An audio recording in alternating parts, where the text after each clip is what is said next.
Көк түрктөр бул тарых боюнча айтыла турган болсо 550-жылдардан 700-жылдарга чейин өкүм сүргөн экен. Аларды ошо маалда эми билсеңер кыргыздар ташка, отко сыйынган. Түрктөр оба деп асманга сыйынган. Ошодон көк бул асман го. Ошодон көк түрк болуп аталып калган. Анан биздин ата-бабаларыбыз бул Средний Азияда, Орта Азияда ошо кыргыздар менен эле бирге эле мурда билсеңер бу жерде Түркистан болгон, туурабы? Ошол малдан эле кадимден булар кыргыздар менен эле ушундай жашап келет. Түрктөр основном ушул чарбачылык менен эме алектенишет, кой мал ушундай. Азыркы күндө биздин бул көк түрк коому былтыр ат өзгөрүп түзүлдү.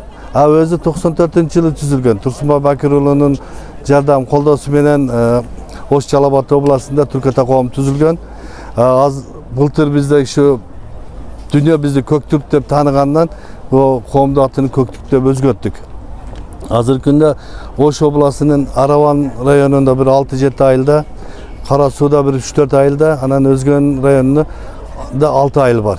Түрктөр компактный жашаган айылдар. Көк түрк өзүнчө улут болгонбу же? Бул улут. Өзүнчө бир улут болгон.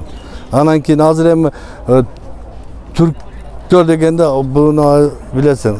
Бу жерде кыргыздар да, өзбектер да, казак, башкыр, татар да болуп кетет. Түрк ата деп кеткендечи, түрк тилде сүйлөгөндөр. Көк түрк именно ушул өзүнчө бир улут болуп, өзүнчө булар бир каганат болуп, өзүнчө улут.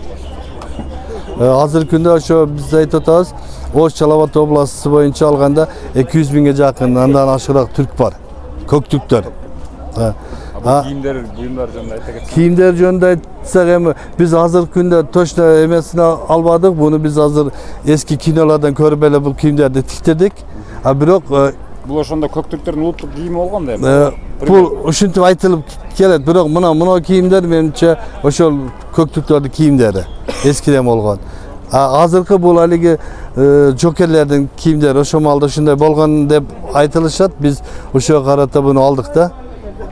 Бул буюмдар каяктан алдыңыз? Бул буюмдар биздин ата-бабаларыбыз колдонгон эмелер. Бул айылда ошо азыркы күндө да биз ата-бабаларда үйдө бар. Үйлөрдө бар. Биз ушундай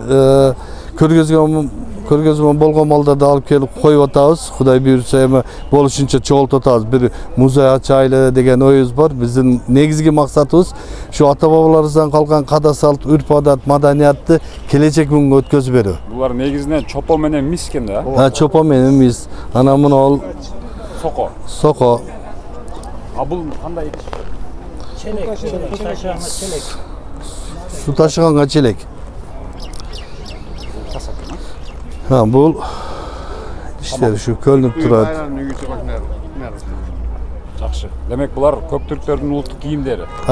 Мына жерде тургандар, ушу тургандар өзү именно ошол көк түрктөргө кирет. Ошол Өзгөн, Кара Суу, Араван районунан келген көк түрк коомунун мүчөлөрү. Мен ушу былтырдан көк түрк коомунун төрагасы Назаров Бактияр.